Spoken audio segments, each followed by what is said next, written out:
আসসালামু আলাইকুম ওয়া রাহমাতুল্লাহি ওয়া বারাকাতুহু। আলহামদুলিল্লাহি ওয়াহদাহু ওয়াস সালাতু ওয়াস সালামু আলা মান লা নাবিয়্যা বা'দাহু, আম্মা বা'দ।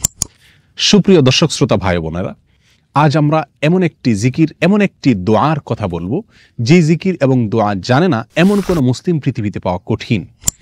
বলতে গেলে আমরা সকলেই এই দোয়া, এই জিকিরটি জানি, এই বাক্যটি মুখস্থ আমাদের আছে, কিন্তু এই বাক্যের যে ওজন, এই বাক্যের যে ওয়েট, এই বাক্যের যে গুরুত্ব, সেটা আমরা হয়তো অনেকেই উপলব্ধি করতে পারি না। মুস্তাদরাকে হাকিমে আবু সাঈদ খুদরি রাদিয়াল্লাহু তাআলা আনহু থেকে বিশুদ্ধ সূত্রে বর্ণিত এক হাদিসে নবী করিম সাল্লাল্লাহু আলাইহি সাল্লাম ইরশাদ করেছেন, একবার আল্লাহর নবী মুসা আলাইহিস সালাতু ওয়াস সালাম আল্লাহর কাছে দরখাস্ত করলেন, আল্লাহর কাছে আবেদন পেশ করলেন। তিনি আল্লাহর সঙ্গে সরাসরি কথোপকথন করতেন, সেজন্য কালিমুল্লাহ বলা হয় তাকে। আল্লাহর সঙ্গে সরাসরি কথা বলতে গিয়ে একবার তিনি আবেদন করলেন, আল্লাহ আমাকে আপনি একটি জিকির, একটি দোয়া শিখিয়ে দিন, যে জিকির, যে দোয়া আমি সব সময় পাঠ করব, সব সময় আমল করব। আল্লাহ সুবহানাহু ওয়া তাআলা তখন মূসা আলাইহিস সালাতু ওয়াস সালামকে বললেন, কুল লা ইলাহা ইল্লাল্লাহ, হে মূসা আপনি লা ইলাহা ইল্লাল্লাহ এই দোয়াটি সবসময় পাঠ করবেন, এই জিকিরটি সবসময় পাঠ করবেন, এটা আপনাকে আমি দিলাম। মূসা আলাইহিস সালাতু ওয়াস সালাম কিছুটা আশ্চর্যান্বিত হয়ে আল্লাহ সুবহানাহু ওয়া তাআলাকে বললেন, আল্লাহ লা ইলাহা ইল্লাল্লাহ এটা তো এমন একটি বাক্য, এমন একটি জিকির, এমন একটি দোয়া যেটা সকলেই বলে, সব মানুষই বলে। আমি তো আপনার কাছে স্পেশাল কোনো দোয়া চেয়েছিলাম, বিশেষ কোনো দোয়া চেয়েছিলাম।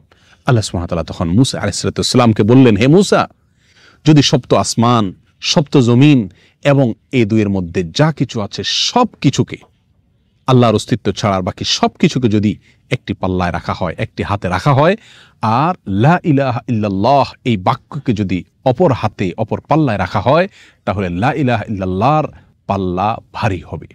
এত ওয়েটফুল এই আমল, এত ওজনী এই আমল, এই জিকির। অর্থাৎ আল্লাহ সুবহানাহু ওয়া তাআলা মূসা আলাইহিস সালাতু ওয়াস সালামকে যে বার্তা দিলেন সেটি হলো, লা ইলাহা ইল্লাল্লাহর চাইতে ওজনী, এর চাইতে ওয়েটফুল, এর চাইতে ভারী, এর চাইতে শ্রেষ্ঠ, এর চাইতে মর্যাদাপূর্ণ কোন জিকির আল্লাহর জমিনে আর নাই। প্রিয় বন্ধুগণ, মূসা আলাইহিস সালাতু ওয়াস সালামের জন্য সবচেয়ে স্পেশাল দোয়া হিসাবে, সবচেয়ে স্পেশাল জিকির হিসাবে আল্লাহ সুবহানাহু ওয়া তাআলা যে দোয়াটি নির্বাচন করলেন, যেটাকে সবচাইতে ওজনী আমল হিসাবে আল্লাহ সুবহানাহু ওয়া তাআলা স্পষ্টভাবে ব্যক্ত করলেন, সেটি হলো লা ইলাহা ইল্লাল্লাহ। অথচ এই লা ইলাহা ইল্লাল্লাহ এটাকে আমরা খুব সাধারণ একটি জিকির মনে করি, খুব সাধারণ একটি দোয়া মনে করি, আমরা বিশেষ আমল খুঁজে বেড়াই। অথচ এর চাইতে বিশেষ, এর চাইতে স্পেশাল কোনো আমল আল্লাহর জমিনে আর হতে পারে না। জিকিরের মধ্যে যত জিকির আছে, যত দোয়া আছে, যত আমল আছে, সমস্ত জিকিরের ভিতরে সবচেয়ে শ্রেষ্ঠ, সবচেয়ে ওজনী আমল, সবচেয়ে ওজনী জিকির হলো এই লা ইলাহা ইল্লাল্লাহর জিকির। মিজানের পাল্লায় কিয়ামতের দিন যখন আমার নেকামল মাপা হবে, তখন আমার নেকামলে শুধুমাত্র লা ইলাহা ইল্লাল্লাহ এর আধিক্য যদি থাকে, তাহলে ইনশাআল্লাহ আমার নেকামলে পাল্লা অনেক বেশি ভারী হবে।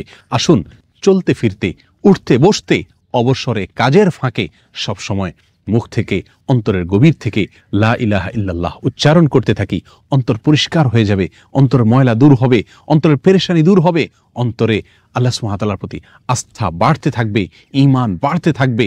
এবং লা ইলাহা ইল্লাল্লাহ এই জিকির আমরা যত বেশি করব, তত বেশি সৃষ্টি জগতের অন্য সবকিছু আমাদের কাছে তুচ্ছ মনে হতে থাকবে। সবকিছুর হারানোর কষ্ট আমরা ভুলতে থাকবো। আল্লাহ সুবহানাহু ওয়া তাআলার কাছে আমরা খুব বেশি নৈকট্য অর্জন করতে পারবো। আসুন বলতে থাকি, বেশি থেকে বেশি অন্তরস্থল থেকে ঈমানের সঙ্গে লা ইলাহা ইল্লাল্লাহ।